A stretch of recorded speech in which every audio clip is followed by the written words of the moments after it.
The deed was already signed when I rode in. I didn't know that then. I didn't know anything except that Harlan Cobb's place smelled like sour mash and old smoke, even from 50 yards out.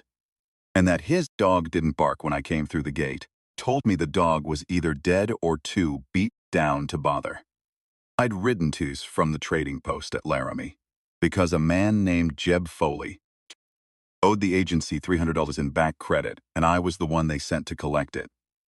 Foley wasn't at Cobb's. Cobb said he'd gone south a week prior. Maybe. I didn't press it. I watered my horse at the trough and turned to go. That's when I heard her. Not a scream. Nothing like that. Just a sound. The kind of sound a person makes when they've stopped expecting anyone to answer. Low and even. Coming from the barn. I should have kept riding.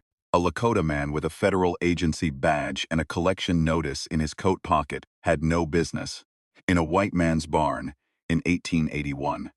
I'd learned that much.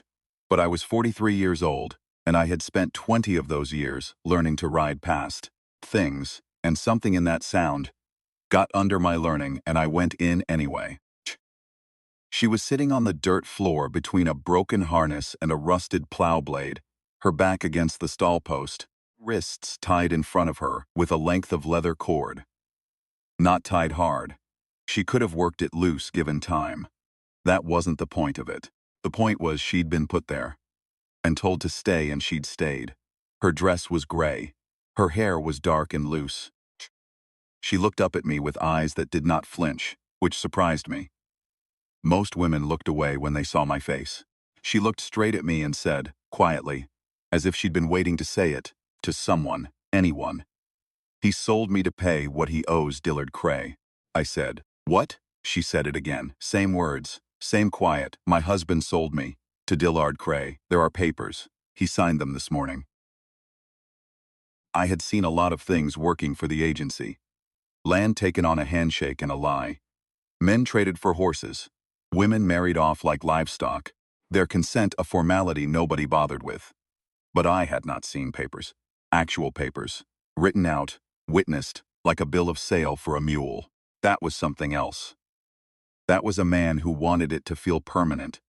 I cut the cord off her wrists with my knife. She didn't thank me, and I didn't want thanks. She stood up slowly, her legs stiff, and I could see she'd been there a good while. There was a red line around each wrist, not deep. "But there," she said.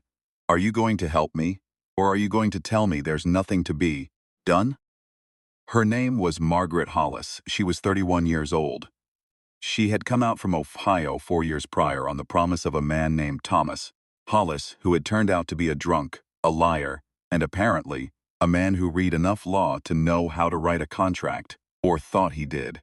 Dillard Cray was a landman, the kind, who collected debts with his size and a crew of 3. He had wanted the Hollis claim, 40 acres of decent bottom land along a creek, and Thomas Hollis had been 3 months behind on his account at Cray's supply house, and so they had worked it out between them. The 2 men, in writing, in front of a witness who was Cray's own man. The 40 acres went to Cray. Margaret went to Cray. That was the arrangement. I stood in that barn for a moment with the cord in my hand, and tried to think what a man with good sense would do. "Good sense," said Ride-On. Sense said, this was a white woman and a white man's legal paper, and a Lakota badge man inserting himself into it was going to end in a jail cell. Worse. Good sense was very loud. I folded the cord and put it in my coat pocket. Then I told her to get whatever she needed from the house, fast, and meet me at the gate. She came back in 4 minutes with a flour sack and a shotgun she'd taken off the wall. She handed me the shotgun without being asked. I took it. We rode out on my horse, her behind me, and we didn't talk for the first 2 hours, because there was nothing to say that would help, and everything that needed saying could wait. When we stopped to water the horse at a creek crossing, she slid down and washed her wrists in the cold water without making a sound. I watched the tree line. Nothing. I'd been watching since we left Cobb's place. She said, "Where are we going?" I told her I had a camp, up in the breaks, half a day's ride, agency property.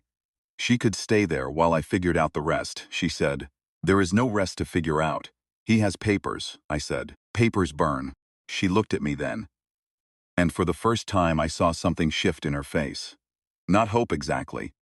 More like a door she thought and its nail shut had moved half an inch. The camp was a stone house the agency used for winter rounds. One room, a stove, enough wood stacked to last a week. I got her inside and got the fire going and made coffee from what was in the pack. She sat at the table with both hands around the cup, and I sat across from her, and we were quiet for a good while, just the stove ticking and the wind picking at the eaves. Then she said, "Why did you do that?" I said, "I heard you." She said, "A lot of people hear. Not many stop." I didn't have an answer for that. It was true enough. I'd ridden past a great many things in my life that I heard. She was watching me. Not nervous. Not soft. Just watching. The way a person watches when they are trying to read a situation accurately and won't be satisfied with a partial answer. She said, "You're Lakota." I said, "Yes." She said, "An agency man." I said, "Yes." Both things, neither one entirely. She nodded, like that made sense to her. Which it probably did more than it did to most. Because she had also been told what she was, and it had not been accurate. I rode into Cobb's the next morning, alone. Harlan Cobb was at his table eating breakfast like a man with nothing on his conscience, which is the particular piece of the thoroughly hollow. I asked him where Thomas Hollis kept his papers. He said he didn't know what I meant. I told him I had a badge and the authority to search the premises, which was technically true, though the authority had limits. Nobody had tested in this county. He let me look. The papers were in a tin box under the floorboard in the back bedroom, folded, sealed with wax. The wax pressed with a ring like it meant something. I took them outside. I did not read them carefully. I didn't want to read them carefully. I read enough to confirm what she'd told me, and then I laid them on the bare dirt of the yard and I lit them with a match from my coat pocket, and I watched them go. Cobb was in the doorway. He said, "Cray's going to hear about this," I said. "He'll hear about it from me first." Dillard Cray's office was in the town of Mercer, 2 streets of board buildings and a lot of mud.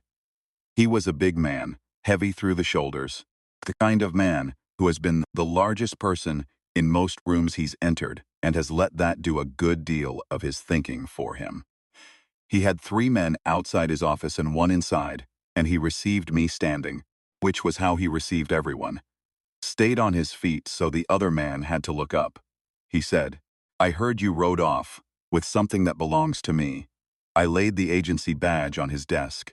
I laid the federal seal next to it, the collection paper for Foley's debt, which had the U.S. government's mark on it, and looked official enough for my purposes, I said. "The papers you had Thomas Hollis sign are ashes. The woman is under agency protection. You want to file a complaint. You can ride to Laramie and speak with Agent Forrest, who will want to know why you were running a debt operation that involved human collateral, and who has been looking for a reason to write to Washington about conditions in this county for 3 years. Or we can leave it here." He was quiet for a long time. His hands were flat on the desk. He was doing the arithmetic, the kind of arithmetic a man like Cray always does. Risk on one side, gain on the other. He'd lost the bottomland claim in the burning too, though I hadn't told him that. "He must have seen it in my face," he said. "Get out of my county." I picked up my badge and my paper, and I got out of his county. When I came back to the stone house that evening, the fire was going and she had made something by dried beans from the pack and some salt meat she'd had in the flour sack. And it was the best meal I had eaten in 2 months, though. I didn't say that. I sat down and ate, and she sat across from me and watched me eat. And there was something comfortable in that, which was strange because nothing about the situation was comfortable, she said. "Did it work?" I said, "For now," she said. And after now, I told her I didn't know. That was honest. I didn't know what the agency would say when they heard what I'd done. I didn't know if Cray would let it stand or go looking for another angle. I didn't know if Thomas Hollis would surface and make trouble. There were a great many things I didn't know.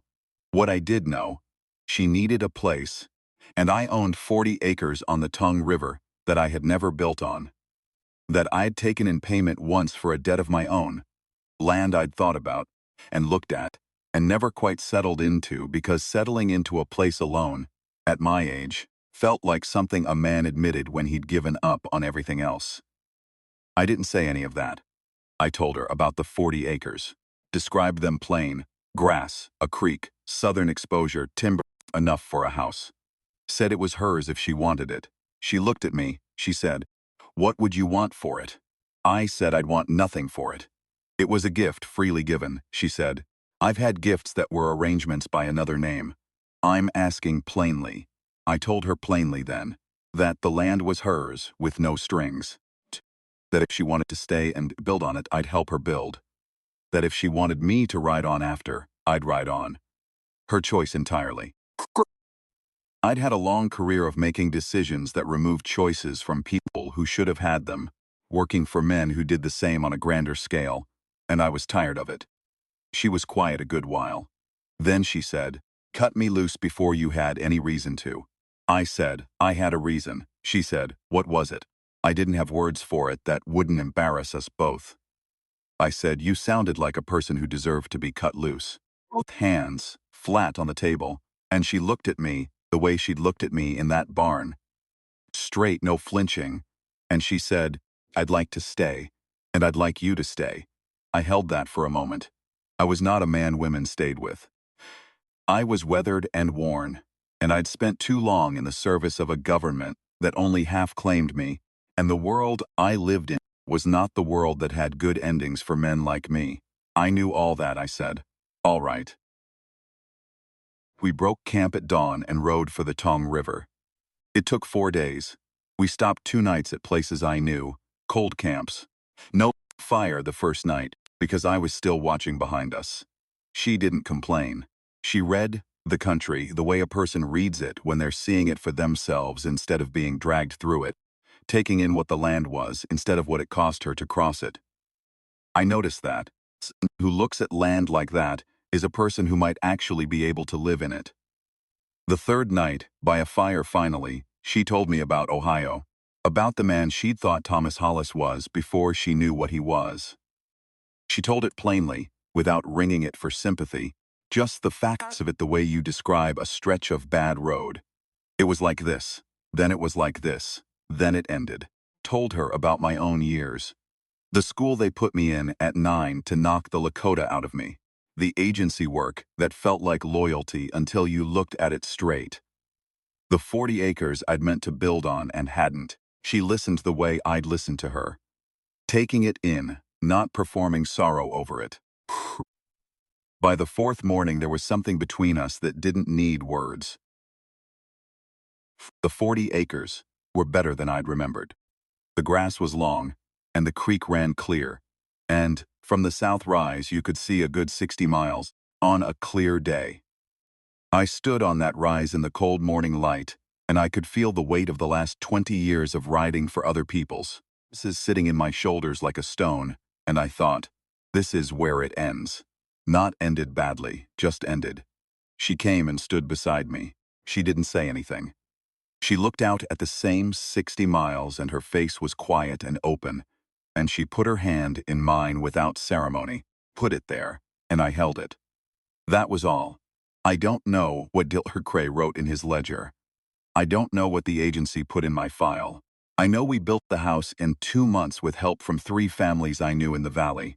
Good people, came and stayed, and ate and worked, and asked no questions, except the practical kind about timber and joinery. I know the first snow came before we had a roof, and we made do, and she laughed about it, a real laugh, which was something I had not heard from her until then, and it was a good sound in the cold. I know that in the spring, when the grass came back and the creek ran high, she stood in the doorway of that house in the early morning, with both hands around a cup of coffee, and she looked out at the land, our land, with the particular stillness of a person who has finally stopped waiting for something to go wrong. And I looked at her, and I thought, This is what it was supposed to be. This is what it was worth.